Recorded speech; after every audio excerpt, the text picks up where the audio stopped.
বাংলাদেশ বিশ্বের সেই বিরলতম দেশগুলোর একটি যেখানে শীর্ষ নেতৃত্বে নারী রয়েছেন। কিন্তু বাংলাদেশের নারীরা কতটা নিরাপত্তা ভোগ করছেন? বিবিসির বাংলাদেশ সংলাপে আপনাদের সবাইকে স্বাগত জানাচ্ছি।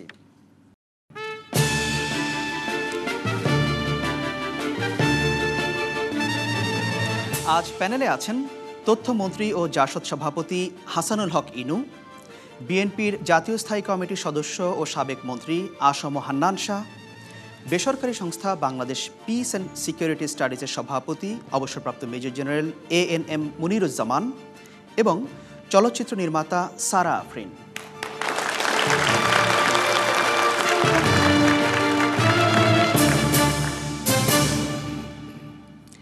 বাংলাদেশ সংলাপ পরিচালিত হয় আপনাদের দেয়া প্রশ্নের ভিত্তিতে। এই মিলনায়তনে আপনারা যারা উপস্থিত আছেন, আপনারা কিছু প্রশ্ন জমা দিয়েছেন, সেখান থেকে আমরা কয়েকটি প্রশ্ন বাছাই করেছি। সেই প্রশ্নগুলোর ভিত্তিতে এখন আমাদের এই আলোচনা হবে। আমি প্রথম প্রশ্নে যাচ্ছি। প্রথম প্রশ্ন করবেন সৈয়দা মরিয়ম বেগম। আমার প্রশ্নটি হচ্ছে, বাংলাদেশের প্রধানমন্ত্রী একজন নারী, বিরোধী দলীয় নেত্রী একজন নারী, পররাষ্ট্রমন্ত্রী থেকে স্বরাষ্ট্রমন্ত্রী একজন নারী, তাহলে আমাদের দেশে কেন নারীরা আজ নির্যাতিত হচ্ছে? ধন্যবাদ আপনাকে। সাবেক স্বরাষ্ট্রমন্ত্রী, তিনি নারী ছিলেন। এই ঘটনাটি সাম্প্রতিক সময়ে দিল্লিতে একটি গণধর্ষণের ঘটনার পরে বাংলাদেশেও দুইটি ঘটনা ঘটেছে, তারপর এই প্রশ্নটি সামনে এসেছে, অনেকে বিষয়টি নিয়ে আলোচনা করছেন। আমি শুরুটা করতে চাই সারা আফরিন। বাংলাদেশের নারীরা কেন নির্যাতিত হচ্ছে শীর্ষ পর্যায়ে নেতৃত্ব থাকা সত্ত্বেও? মূলত বাংলাদেশের নারীরা নির্যাতিত হচ্ছে এটা কিন্তু আজকে থেকে না, এটা অনেক বছর ধরে চলছে। এর আগে আমাদের দেশে ইয়াসমিন হত্যা হয়েছে, সীমা হত্যা মামলা হয়েছে। আমরা কোনোভাবে জিনিসটাকে হয়তো এড়িয়ে গেছি বা ঠিকমতো আমরা ওভাবে অ্যাড্রেস করিনি। এই দিল্লির ঘটনাটার পর আমাদের দিল্লির মানুষ আমাদেরকে চোখে আঙ্গুল দিয়ে দেখিয়ে দিয়েছে যে না, এটাতে আসলে এভাবে চলতে পারে না এবং এটা প্রতিবাদ করার দরকার আছে। আর আমার কাছে এটা যেটা মনে হয়, আমাদের দেশে যে সামাজিকভাবে যে সুশাসনের যে একটা অভাব, এটার একটা প্রতিফলন মাত্র। যে দুর্বলের প্রতি সবলের অত্যাচারের একটা ঐতিহ্য বহুদিন ধরে আমাদের এখানে চলে আসছে এবং প্রকৃতিগতভাবে নারীরা হচ্ছে দুর্বল প্রজাতির প্রাণী, সুতরাং তাদের উপর মাত্রাটা কি বেড়েছে যদি আপনি গত এক দশকের বিবেচনায় নেন? অনেক অনেক বেড়েছে আমার কাছে মনে হয়। অন্তত পত্রপত্রিকায় খুললে যে ধরনের খবরাখবর আমরা পাচ্ছি, তাতে তো মনে হচ্ছে যে এটা বেড়েছে। ধন্যবাদ আপনাকে। মেজর জেনারেল মুনিরুজ্জামান, কেন বাংলাদেশের নারীরা নির্যাতিত হচ্ছে? এত আইন আছে, শক্ত আইন আছে, কঠোর আইন আছে, তারপরেও সেটি থামানো যাচ্ছে না কেন? শীর্ষ রাজনৈতিক স্থানে নারী নেতৃত্ব থাকলেই স্বাভাবিকভাবে নারীর যে অর্থনৈতিক এবং সামাজিক ক্ষমতায়নের যেটা আমরা আশা করেছিলাম, সেটা আমরা নিশ্চিত করতে পারিনি। নারী নেতৃত্ব এসেছে তাদের নিজের নেতৃত্ব দিয়ে তাদের নিজের আখের গোছানোর জন্যে, কিন্তু সমাজে নারীদের যে স্থান দেওয়ার উচিত ছিল সেটা তারা নিশ্চিত করতে পারেননি। একই সাথে সমাজের ভিতরে যে উপলব্ধি করা উচিত ছিল নারীর মর্যাদার জন্যে, সেটা আমরা অনেক ক্ষেত্রে করতে ব্যর্থ হয়েছি। আমাদের সামাজিকভাবে যে প্রতিরোধ করার কথা ছিল নারীর ক্ষমতায়নের জন্যে, নারীর মর্যাদার জন্যে, নারীর স্থানের জন্যে, সেগুলো আমরা কোনোটাই নিশ্চিত করতে পারি। আপনি ব্যর্থতার কথা বলছেন যে ব্যর্থ হয়েছে বাংলাদেশ, কেন? এটার কারণটা কি? ব্যর্থতাটা কোথায়? ব্যর্থতা হয়েছে দু কারণে। প্রথমত, নারী নেতৃত্ব যারা দিচ্ছেন তারা নারীদের প্রতি সমভাবে ক্ষমতায়ন করার জন্য উদ্যোগ গ্রহণ করেন নাই। একই সাথে নাগরিক সমাজের কাছ থেকে এই অধিকার নেওয়ার জন্য যে দৃঢ় অবস্থান নেওয়ার প্রয়োজন ছিল, সেটা আমরা নিতে পারিনি। আমরা লক্ষ্য করে দেখবেন যে টাঙ্গাইলে যে মেয়েটি ধর্ষিত হয়েছে, এই খবর আসার পরে 5টি লোক রাস্তায় গিয়ে তার পক্ষে সমর্থন জানায় নাই। আমরা দিল্লিতে দেখেছি যে নারীর মর্যাদার জন্যে সারা দেশ দাঁড়িয়েছে, সরকারকে তারা বাধ্য করেছে তাদের পক্ষ নেওয়ার জন্যে, কিন্তু আমাদের দেশে নারীর অবস্থানের জন্য আমরা কেউ এগিয়ে আসি। ধন্যবাদ আপনাকে। আমি একটু দর্শকদের কাছে যেতে চাই। অনেকে হাত তুলেছেন, অনেকগুলো হাত। আমি শুরুতে নারী দিয়েই শুরু করতে চাই। প্রথম সারিতে আপনি বসে আছেন। কোনো একজন মানুষ খুন হলে কখনো তার হত্যার বিচারের জন্য সবাই দাঁড়ায়, কিন্তু একজন নারী অ্যাবিউজ কিংবা রেপ হলে তার চরিত্র কিংবা পোশাক আশাক নিয়ে আমরা মিডিয়া অর মানুষদের মধ্যে বেশি কথা শুনি। এই যে একটি বিশাল জনগোষ্ঠীর নারীকে মানুষ হিসাবে দেখার যে অভাব, তার জন্য কেন সেরকম কোনো জনসচেতনতামূলক কোনো কিছু ক্যাম্পেইন করা হচ্ছে না? আমি মাননীয় তথ্যমন্ত্রীর কাছে জানতে চাচ্ছি যে সিগারেট কিংবা এরকম অনেক কিছুর জন্য আমরা দেখেছি অনেক বড় বড় ক্যাম্পেইন, জনসচেতনতা হচ্ছে, কিন্তু নারী যেখানে জনগোষ্ঠীর একটি অধিকাংশ যেখানে নারী, সেখানে তাদের সম্মানের জন্য কেন করা হচ্ছে না কেন? ধন্যবাদ আপনাকে। এই কোনায় হাত তুলেছেন দ্বিতীয় সারিতে। জি, দিল্লিতে গণধর্ষণের পরে সারা ভারত যখন উত্তাল, অথচ বাংলাদেশে একের পর এক সিরিজভাবে আমরা দেখছি যে নারী নির্যাতনের ঘটনা ঘটছে। অথচ আমাদের দেশের নারী নেত্রীরা, সুশীল সমাজ সহ সবাইকে বলছি, সবাই যেভাবে সামান্য তুচ্ছ বিষয় নিয়ে রাস্তায় নামতে দেখি, এবং এই ক্ষমতার দ্বন্দ্ব এবং এমপি কে হবে, মন্ত্রী কে হবে, এগুলো নিয়ে যতটুকু আমরা দেখি, কিন্তু নারী নেত্রীরা এই বিষয়ে কথা বলতে আমরা দেখতে পাচ্ছি না। ইভেন সুশীল সমাজকে দেখতে পাচ্ছি না। সরকারি দল, বিরোধী দল তো আছেই। ধন্যবাদ আপনাকে। জি, আপনি হাত তুলেছেন। ধর্ষণের বিরুদ্ধে মানবিক দ্রোহ, জলুক প্রতিবাদের অগ্নিশিখা। আসলে দিল্লিতে যে ঘটনাটা হলো আমাদেরকে চোখে আঙ্গুল দিয়ে দেখিয়ে দিয়েছে আমাদের দেশে অহরহ এরকম ঘটনা ঘটছে, কিন্তু আমরা বাসায় বসে আছি। আজকে দেখেন, আপনি ব্যক্তিগতভাবে কখনো এই ধরনের আন্দোলনে প্রতিবাদে সামিল হয়েছেন? না, পারিনি। কেন? কারণ ব্যস্ততা, তারপর এরকম মানে প্রতিবাদের ইয়েও হয়নি, মানে আলোড়ন সৃষ্টি করতে পারেনি। ধন্যবাদ আপনাকে। আমি দেখি আরেকটু নারীদের কাছে। এখানে আপনি তৃতীয় সারিতে হাত তুলেছেন। ৭১-এ যে সমস্ত নারী ধর্ষিত হয়েছিল তাদেরকে পরবর্তীতে বীরাঙ্গনার শব্দ দ্বারা বিশেষভাবে সম্মানিত করার একটা প্রচেষ্টা ছিল, যদিও সে শব্দটা নিয়েও অনেক বিতর্ক আছে যে আসলে সেটা দিয়ে সবাই সম্মানিত হয়েছিলেন কিনা বা বোধ করেছিলেন কিনা। আমরা তাদের জন্য তেমন কিছু করতেও পারিনি, কিন্তু তারপরেও একটা তাদের পরিচিতি দেওয়ার আমরা চেষ্টা করেছিলাম, মর্যাদা দেওয়ার চেষ্টা করেছিলাম। আর আজকের দিনে যে সমস্ত নারী ধর্ষিত হচ্ছে সে তার ধর্ষণের কথাটা এমনকি তার পরিবারকেও বলতে প্রথমত ভয় পায়। পরিবার যদি জেনে যায়। আপনার কাছে একটু জানতে চাই, একজন নারী হিসাবে আপনি যখন রাস্তাঘাটে চলেন, আপনার মনে কি কোনো আতঙ্ক, কোনো উদ্বেগ থাকে? অবশ্যই উদ্বেগ এবং আতঙ্ক থাকে। আমি ব্যক্তিগতভাবে মনে করি যে আমি অনেক সাহসী একটি মেয়ে, তারপরেও যদি সন্ধ্যার পরে আমি হাঁটি তো আমার বুকের ভেতরে একটু ঢিপ ঢিপ করে, গা ছমছম করে, এবং মনে হয় যে যে কোনো সময় যে কোনো বিপদ আমার উপর নেমে আসতে পারে। ধন্যবাদ আপনাকে। যে পাশে আরেকজন হাত তুলেছেন নারী। জি, আমি বলতে চাই, দিল্লির ঘটনা আমাদেরকে প্রতীকী হিসাবে দাঁড়াতে শিখিয়েছে, কিন্তু প্রতিনিয়তই সংসদ ভবনে এমপি হোস্টেলে গত বছরে শ্বাসরোধ করে মৃত নারী, গলিত নারী এসব পাওয়া গিয়েছে। প্রতিরোধ, প্রতিবাদ আমরা যারা এখানে বসে আছি তারা যেমন দায়িত্ব নিনি, আমাদের ওই পারে রাজনৈতিক যে আমরা শক্তি বলি, পলিটিক্যাল উইল বলে একটা শব্দ আছে, সেটার বারবারই আমরা অবহেলা দেখতে পাচ্ছি। একমাত্র নারীর সর্ববিষয়ে, শুধু ধর্ষণ না, প্রতিটি বিষয়ে। ধন্যবাদ আপনাকে। আমি আবারও আসার চেষ্টা করব আপনাদের কাছে। প্যানেলে একটু ঘুরে আসি। হান্নান শাহ, কেন বাংলাদেশের নারীরা এত নিরাপত্তাহীনতায় ভুগবেন? আমি লম্বা করে বলবো না, আমি শুধু কবি নজরুল ইসলামের ছোট্ট একটা কথা বলবো, জাগো নারী জাগো।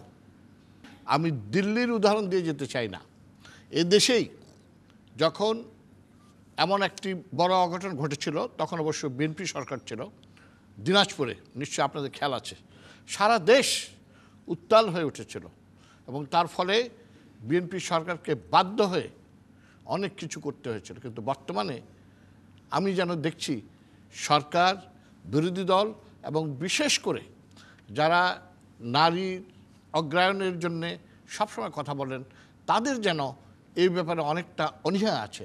অর্থাৎ আমাদের পুরো সমাজটাকে যে সচেতন করে তোলার জন্যে তাদের কোনো প্রচেষ্টা আমরা দেখতে পাচ্ছি না। এখানে একটি প্রশ্ন, একজন প্রশ্ন করেছেন যে রাজনৈতিক দলগুলোকে দায়ী করেছেন। আপনারা যারা রাজনৈতিক কর্মসূচি নিয়ে আন্দোলন করেন বিভিন্ন ইস্যুতে, কোনো নারী যখন নির্যাতিত হয়, এত ধর্ষণের ঘটনা ঘটছে, সেগুলো নিয়ে আপনারা সোচ্চার নন কেন? একটা কথা স্পষ্ট করে বলতে চাই, ধর্ষণ বা অন্য যে কোনো ক্রাইম বা অপরাধ, সেটা রাজনৈতিক দল সেটা নিয়ে আন্দোলন করবে, এটা অনেক ক্ষেত্রে বোধহয় সঠিক নয়।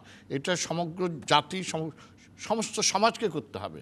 এখানে রাজনৈতিক দল সাধারণত, আমি সম্পূর্ণ নিরপেক্ষভাবে বলছি, যেটা তাদের রাজনৈতিক কর্মসূচিতে তাদের জন্যে সুবিধা হবে, সাধারণত রাজনৈতিক দল সেগুলো নিয়ে আন্দোলন করে। তবে এইখানে যেটা ব্যাপার হলো, সেটা হলো এমন সমাজের হীন কাজের বিরুদ্ধে দাঁড়ানো আমাদের সকলের উচিত। ধন্যবাদ আপনাকে। আমি তথ্যমন্ত্রীর কাছে আসব, তার আগে দর্শকদের কাছে ঘুরে আসতে চাই। অনেক হাত। আমি প্রথমে যাচ্ছি, দ্বিতীয় সারিতে আপনি বসে আছেন। জি, আমি বলতে চাচ্ছি, জাগো নারী না জাগো। সব নারী, এই বর্তমান সময়ে অধিকাংশ নারী দেখা যাচ্ছে যারা কর্মের জন্য বাইরে বের হচ্ছে, তারা সাহস নিয়ে এগিয়ে যাচ্ছে, কিন্তু তাদের যে ধর্ষণের কথা বলি কিংবা তাদের যে যৌন হয়রানির কথা বলি, এটা পুরুষ দ্বারাই হচ্ছে। তো সেই সব সমস্ত পুরুষকে তার বিবেক কিংবা সচেতনতা জাগ্রত করার ক্ষেত্রে সরকার কেন জোরালো ভূমিকা পালন করছে না, কিংবা বিরোধী দলই বা এই ক্ষেত্রে কেন সোচ্চার হচ্ছেন না? ধন্যবাদ আপনাকে। সামনে আপনি হাত তুলেছেন, না, আপনার পাশে যিনি নারী বসে আছেন। হান্নান স্যার বললেন যে রাজনৈতিক দলগুলো হয়তোবা সোচ্চার না হয়, আমরা সবাই যেন সোচ্চার হই।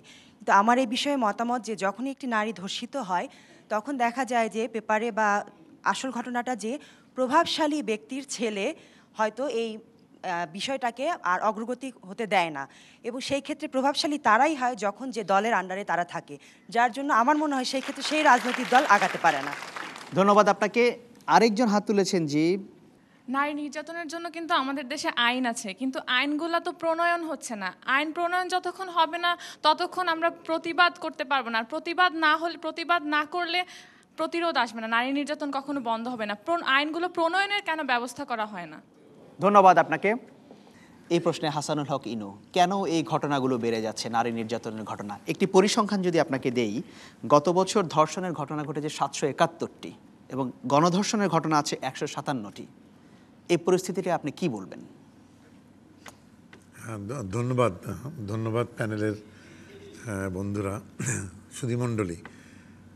প্রথমে আপনাদের আমি খুব বিনয়ের সঙ্গে বলতে চাচ্ছি যে বাংলাদেশের সামাজিক নিরাপত্তার বিষয়টি এই পৃথিবীর সবচাইতে উন্নত দেশ আমেরিকার সামাজিক নিরাপত্তার চাইতে আমাদের অবস্থা খারাপ, এই কথাটা আমি স্বীকার করি না। আমেরিকায় প্রতিদিনে হত্যা, খুন এবং যৌন হয়রানি এবং নারী নির্যাতন এবং ধর্ষণ প্রতিদিনে যে ঘটে তার ছিটে ফোটাও সেখানকার গণমাধ্যম তুলে ধরে না এই নেতিবাচক ঘটনাটা। তবে এই ঘটনাটা ঘটার পরে প্রশাসন কাজ করে এবং আমেরিকার ভয়াবহ চিত্র দেখলে আপনি বুঝবেন যে বাংলাদেশ সামাজিকভাবে বহুত উন্নত জায়গায় আছে। আপনি কি মার্কিন যুক্তরাষ্ট্রের সঙ্গে তুলনা করে বলছেন যে বাংলাদেশের এগুলো তেমনভাবে আমলে নেওয়ার বিষয় নেই?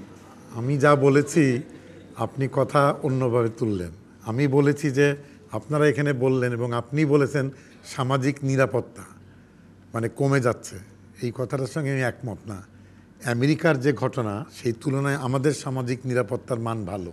যেটা আপনারা বারবার বললেন দিল্লি আমাদেরকে সচেতন করেছে, এটা ঠিক নয়। এটা ঠিক নয় এই জন্যে, হান্নান ভাই বলেছেন দিনাজপুরের ইয়াসমিন হত্যার ঘটনা সারা বাংলাদেশে সমগ্র মানুষ নারী পুরুষ নির্বিশেষে বিশাল বিস্ফোরণ ঘটিয়েছিল।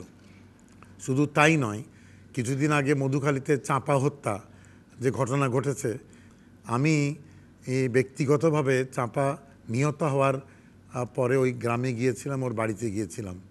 কথাটা হচ্ছে নারী নির্যাতন বা যৌন হয়রানির ঘটনা দুই প্রকার আছে। একটা হচ্ছে একজন ব্যক্তি নারী নির্যাতন করে, একগুচ্ছ ব্যক্তি নারী নির্যাতন করে। আরেকটা হচ্ছে প্রশাসনের কর্মকর্তা যার দায়িত্ব হচ্ছে নারীকে বা সমাজকে নিরাপত্তা বিধান করা, যেরকম কনস্টেবল অথবা সৈনিক অথবা আনসার, প্রশাসনের কর্মকর্তারা নারীর গায়ে হাত দিচ্ছে। এবং এখানে যে কথাটা বললেন যে বাংলাদেশে যেসব নামকরা নারী নেতৃত্ব আছে, টাঙ্গাইলের ঘটনার পরে প্রত্যেকের ছবি আমি পত্রিকায় দেখেছি, তারা কিন্তু মিছিল করেছে ঢাকাতে।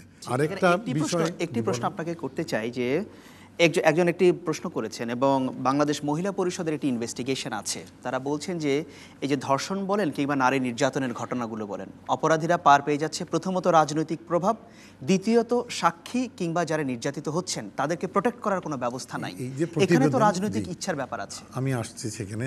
আমি কিন্তু এতক্ষণ পর্যন্ত কারো পক্ষ নিইনি, আমি কিছু স্টেটমেন্ট অফ ফ্যাক্টস করছি। নারী নির্যাতনের ঘটনা সুরাহা বহুত ক্ষেত্রে হয়নি। তার এক নম্বর কারণ হচ্ছে যে সেই প্রশাসন ঠিক মতন কাজ করেনি। দুই নম্বর হচ্ছে রাজনৈতিক শক্তিশালী মহল সেটি ঘটনাকে ধামাচাপা দেওয়ার চেষ্টা করেছে, আসামিদেরকে বাঁচার চেষ্টা করেছে। এটা আমাদের সমাজে অহরহ ঘটছে কিন্তু, এবং এর জন্যে প্রতিবাদ আছে।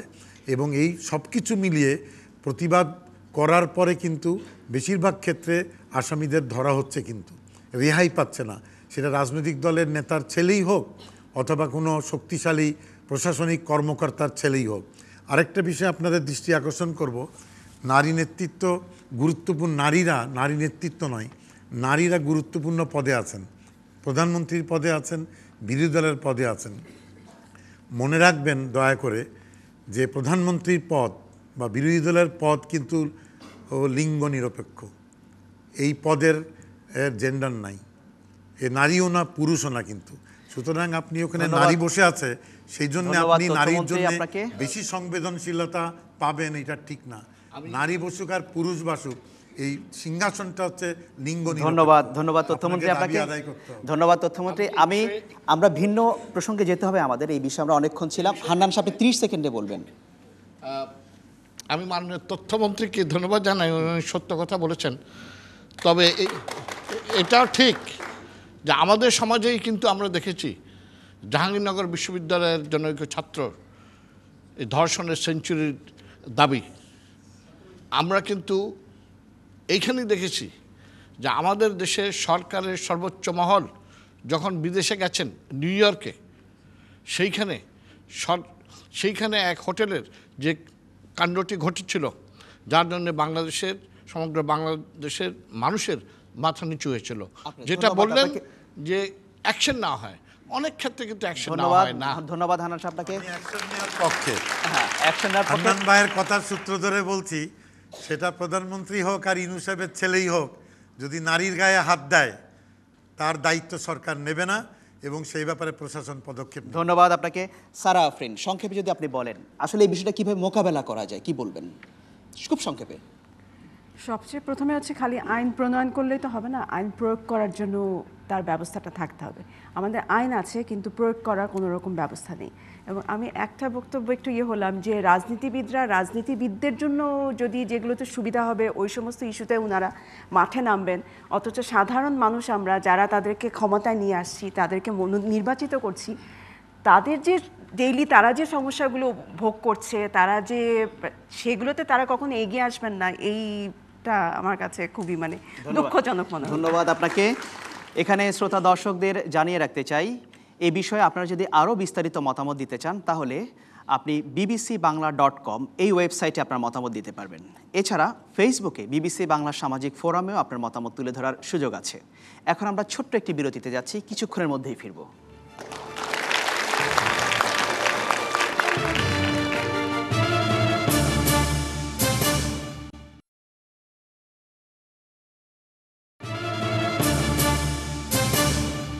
বিরতির পর আবারও ফিরে এলাম। আপনারা দেখছেন বিবিসির বাংলাদেশ সংলাপ। এবারে পরের প্রশ্ন করবেন মোহাম্মদ শামসুর রহমান। আওয়ামী লীগের ত্রিবার্ষিক কাউন্সিল নেতৃত্ব নির্বাচিত হয়ে গেল। একটি রাজনৈতিক দল হিসাবে দলের ভেতরে গণতন্ত্র চর্চার নমুনা কি এমন হওয়া উচিত? কীরকম আপনি মনে করছেন? আমার মতে গণতন্ত্র ফুললি হওয়া উচিত। যেমন একজনকে দায়িত্ব দেওয়া হয়েছে যে উনি বাকি সবাইকে নির্বাচিত করবে, ব্যাপারটা এরকম না হয় প্রত্যেকটা পোস্টের ক্ষেত্রেই আলাদা আলাদা ভোটার সিস্টেমে নির্বাচিত হওয়া উচিত বলে আমি মনে করি। ধন্যবাদ আপনাকে।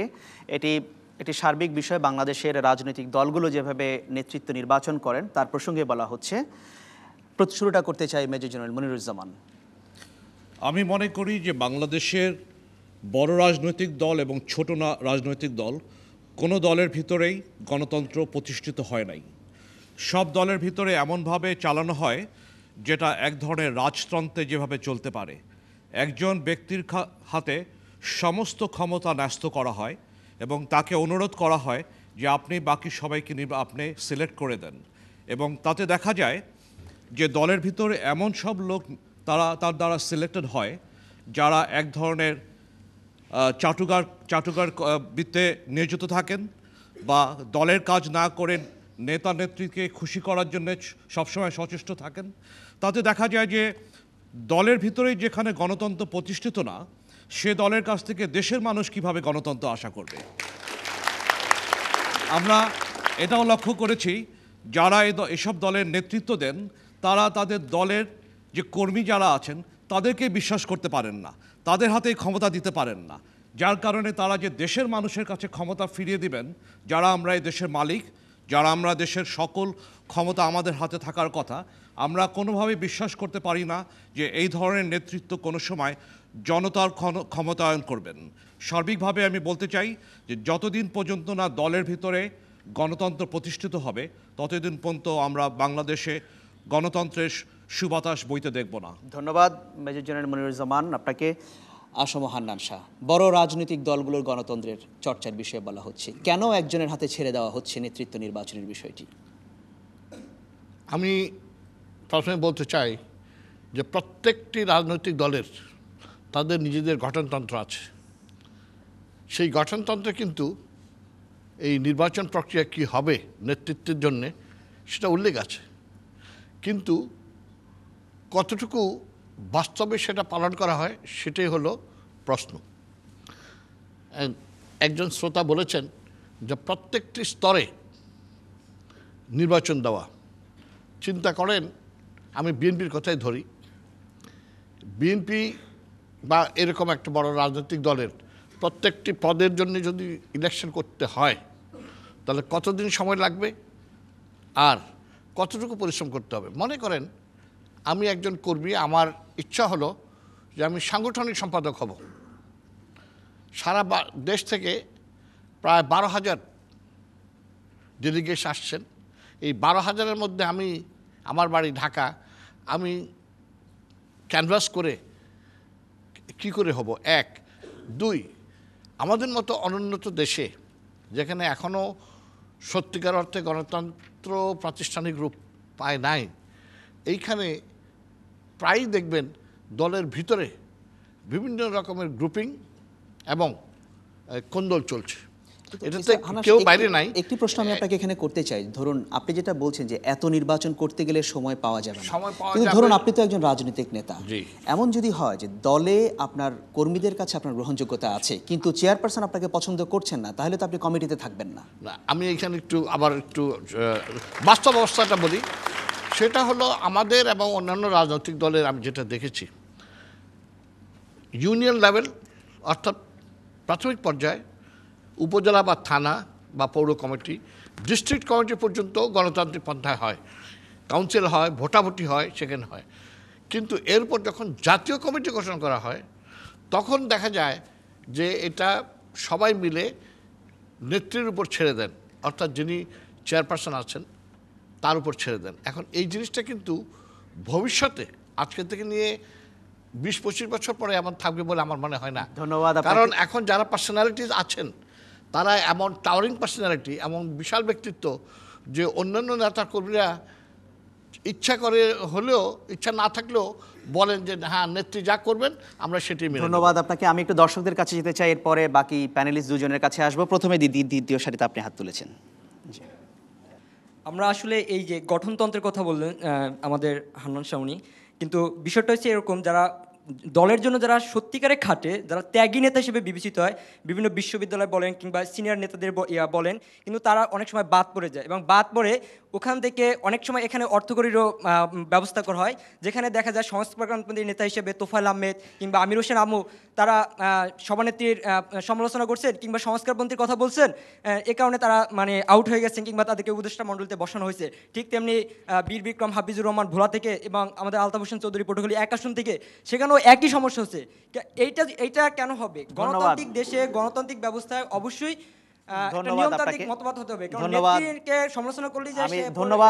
ধন্যবাদ আপনাকে। জি, দ্বিতীয় সারিতে আপনি হাত তুলেছেন। আমরা সবাই জানি যে আমি যদি এখন জামাত ইসলামের কথা বলি হয়তোবা কেউ আমার দিকে আর চোখে তাকাতে পারে, তবে এটা স্পষ্ট আমরা এ যাবৎকাল দেখিনি কখনো যে জামাত ইসলাম কিংবা শিবিরের ভিতর দুই গ্রুপের ভিতরে কখনো দ্বন্দ্ব, সংঘর্ষ, সংঘাত বেঁধেছে। কিন্তু ছাত্রদল, ছাত্রলীগ কিংবা অন্যান্য যে দলগুলো আছে আমি দেখতে পাই যে এক গ্রুপ আর গ্রুপের সঙ্গে মারামারি লেগে। আপনার মতামত এখানে প্রশ্নটা হচ্ছে যেভাবে গণতন্ত্রের চর্চা হচ্ছে এটা হওয়া উচিত কিনা? মোটেও উচিত না, কিন্তু আমি কথা বলবো, প্লিজ 1 মিনিট। না, আপনি সময় নিয়েছেন, আমার অনেক হাত তুলেছেন, পেছনে যেতে হবে। খুব সংক্ষেপে আপনারা যে বিষয়টি বলতে চাচ্ছেন, যে আপনি হাত তুলেছেন।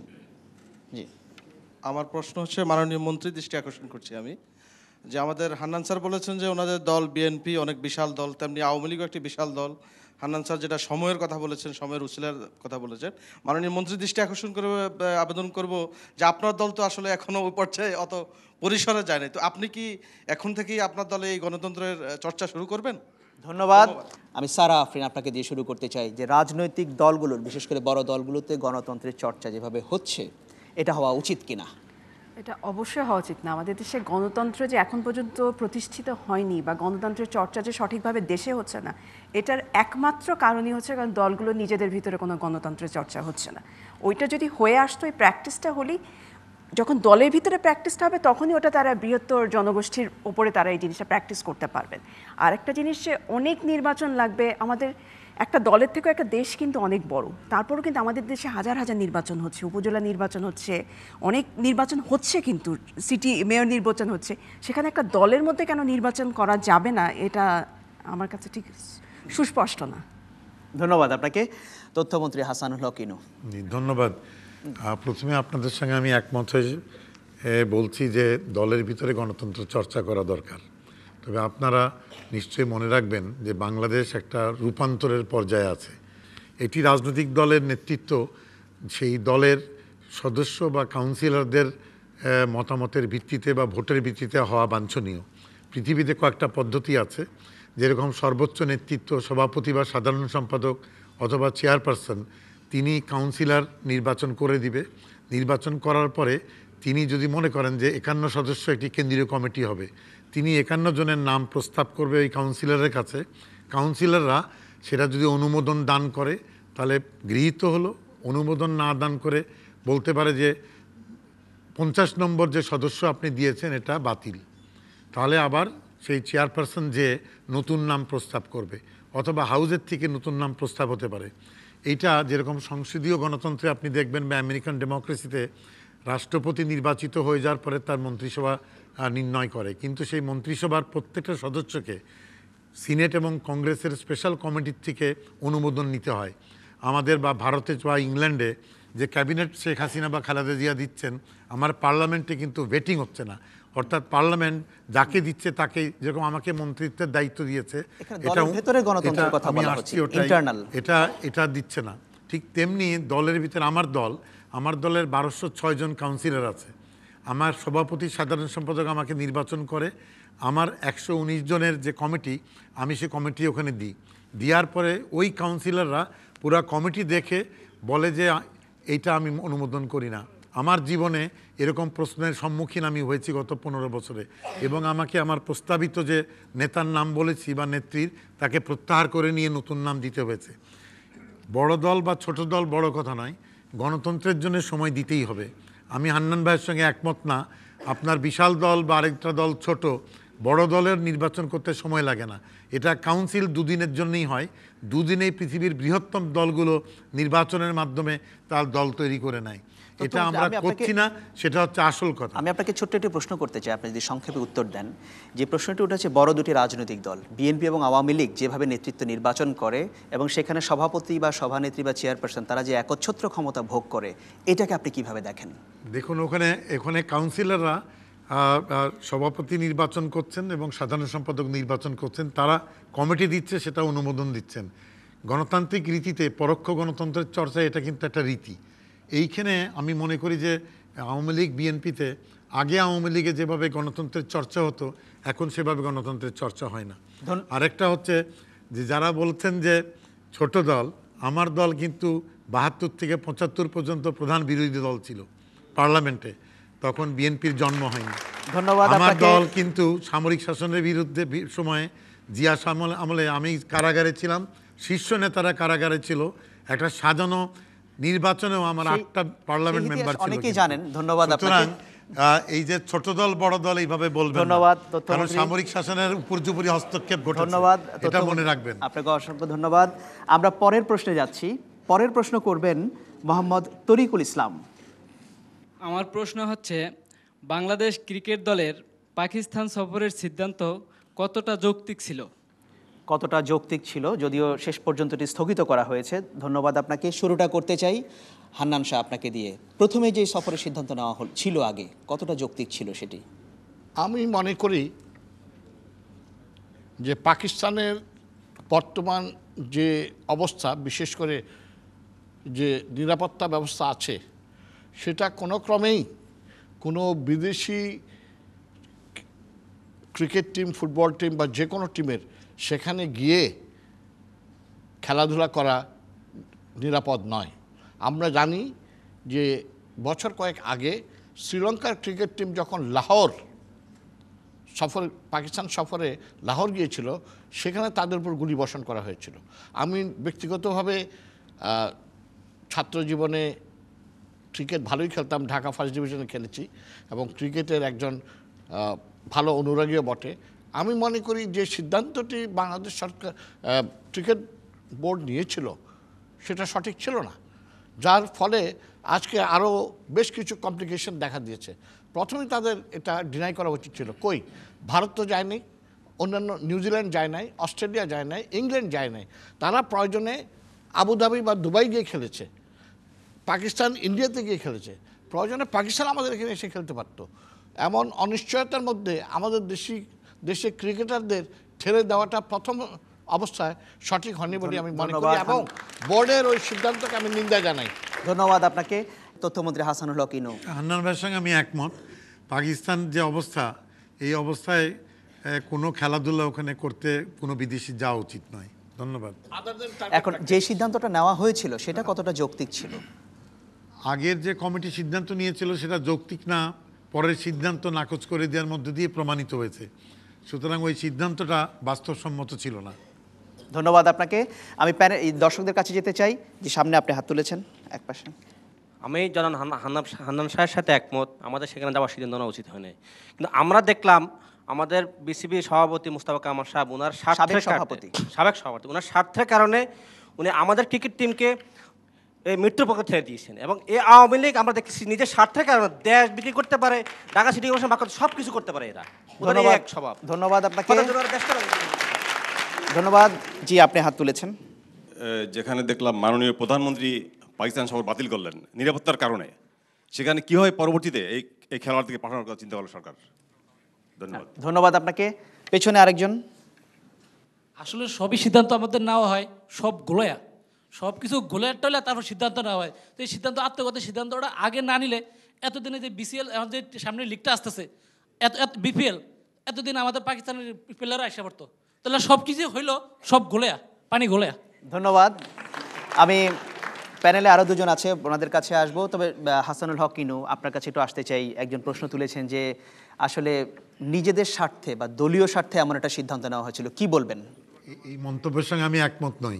মনে রাখতে হবে যে বাংলাদেশ ক্রিকেট বোর্ড একটা স্বাধীন সংস্থা কিন্তু, এবং এটা আন্তর্জাতিক ক্রিকেট কাউন্সিলের অধীনে কাজ করে।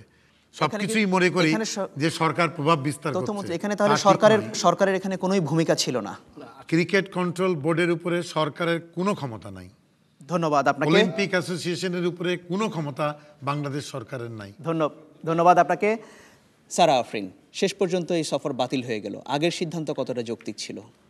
অবশ্যই মানে বিশ্ব রাজনীতিতে এখন পাকিস্তানে যে চলছে সেই পরিস্থিতিতে অবশ্যই এটা যৌক্তিক ছিল না, এবং পরবর্তীতে এটা যখন বাতিল হয়ে গেল এটা প্রমাণ করে যে এটা কতটা অযৌক্তিক ছিল।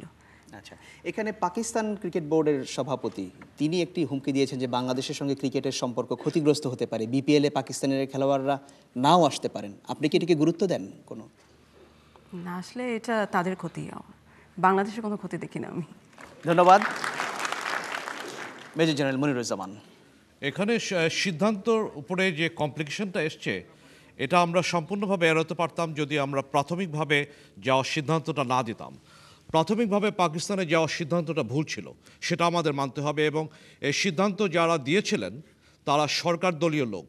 মন্ত্রীর সাথে আমি এখানে কিছুটা দ্বিমত পোষণ করতে পারি যে তারা সরকারের নিয়ন্ত্রণে না থাকলেও তারা সরকার দলীয় লোক ছিল, এবং সরকারের এ বিষয়ে প্রচ্ছন্ন একটা কোনো মতামত ছাড়া এ ধরনের এত বড় সিদ্ধান্ত ক্রিকেট কন্ট্রোল বোর্ড দিতে পারে না। কাজে সেই সিদ্ধান্ত ভুল ছিল, এটা আমাদের মানতে হবে। এবং এই কথার সঙ্গে একটু দ্বিমত করছি। এই সিদ্ধান্ত আমি বারবার বলছি যে বাংলাদেশ ক্রিকেট কন্ট্রোল বোর্ডের উপরে সরকারের আইনগত কোনো ক্ষমতা নাই, এবং লোটাস কামাল সাহেব উনি আন্তর্জাতিক ক্রিকেট কাউন্সিলের সদস্য কিন্তু। আর আপনি যদি এটাই মনে করেন তাহলে আপনাকে বলতে হবে যে এখন সিদ্ধান্ত বাতিল হয়েছে, তার জন্য শেখ হাসিনাকে ধন্যবাদ জানান। কি বলবেন? সরকারের যে একটা প্রভাব থাকে এসব সিদ্ধান্তের উপরে, ধন্যবাদ জানান শেখ হাসিনাকে।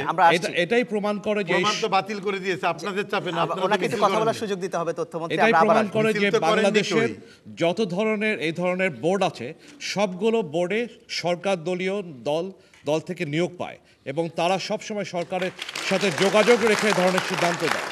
আমরা আজকে পাকিস্তানের সাথে যে আমাদের টানাপোড়েন একটা সৃষ্টি হলো এই সিদ্ধান্ত যারা, সেটা ক্রিকেট কন্ট্রোল বোর্ডেরও এই ধরনের ভুল সিদ্ধান্ত আছে। সফরটি বাতিল হয়েছে, এটিকে তো আপনি সমর্থন করছেন? আপনাকে একটা তথ্য দিই মাননীয় আমি এটা সমর্থন করি এই কারণে যে নিরাপত্তার কারণে আমাদের যে সব উদ্বেগ আছে সেদিকে দৃষ্টি রেখে এটাকে বন্ধ করা সঠিক হয়েছে।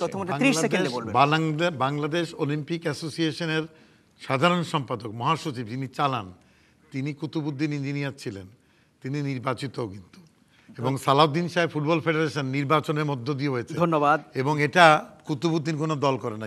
ধন্যবাদ আপনাকে। আপনি 30 সেকেন্ডে বলতে 30 সেকেন্ডে বলে দেব। আমি দুঃখিত যে আমি মাননীয় প্রধানমন্ত্রীকে এই ক্রিকেট সফর ক্যান্সেল হওয়ার জন্য ধন্যবাদ দিতে পারছি না। এই জন্যে এটার কৃতিত্ব হলো মিডিয়ার এবং অন্যান্য যারা এটাকে ক্রিটিসাইজ করেছিল, যার ফলে ক্রিকেট কন্ট্রোল বোর্ড বাধ্য হয়েছে এটা ক্যান্সেল করার জন্য। সুতরাং ধন্যবাদ হান্নান শাহ। ধন্যবাদ পাওয়ার উপযুক্ত না। ধন্যবাদ। নিজের লোকেরই ওনাকে অনুসরণ করে নাই। ধন্যবাদ হান্নান শাহ, অনুসরণ করেন নাই। ধন্যবাদ আপনাকে।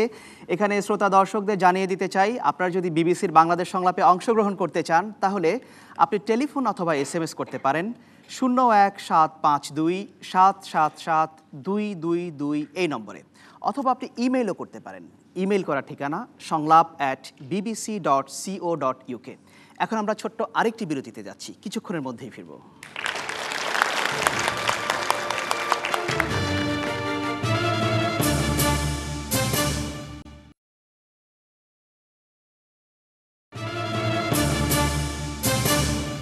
বিরতির পর আবারও ফিরে এলাম। আপনারা দেখছেন বিবিসির বাংলাদেশ সংলাপ। এবারে পরের প্রশ্ন করবেন মোহাম্মদ মুনির হুসাইন। আমার প্রশ্ন হচ্ছে, সীমান্তে বিএসএফের নির্বিচারে গুলি চালানো কি বন্ধু রাষ্ট্রের পরিচয় বহন করে? আপনার কি মনে হয় বহন করে? অবশ্যই না। ধন্যবাদ আপনাকে। সাম্প্রতিক সময়ে বেশ কয়েকটি হত্যাকাণ্ডে এই প্রসঙ্গটি আবার সামনে এসেছে, এটি আপনারা জানেন। আমি শুরুটা করতে চাই সারা আফরিন।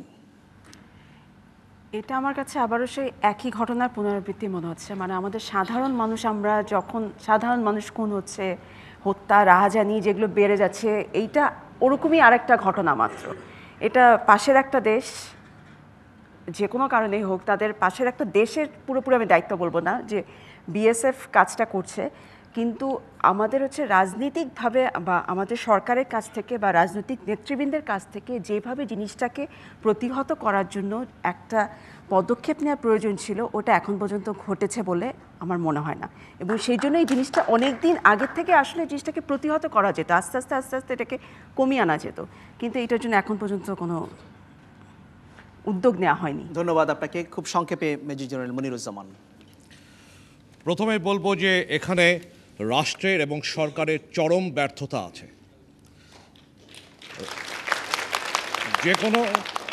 যে কোনো গণতান্ত্রিক সরকারের প্রধান দায়িত্ব হচ্ছে তার নাগরিকের জীবনের নিরাপত্তা প্রদান করা।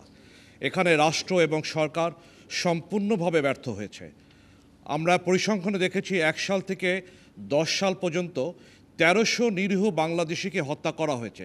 পৃথিবীর কোনো দেশে এ ধরনের নজির নাই, বিশেষ করে যেখানে আমরা বর্তমান সরকারের পক্ষ থেকে বিশেষ করে ভারতকে বিশেষ বন্ধু হিসেবে আখ্যায়িত করা হয়েছে।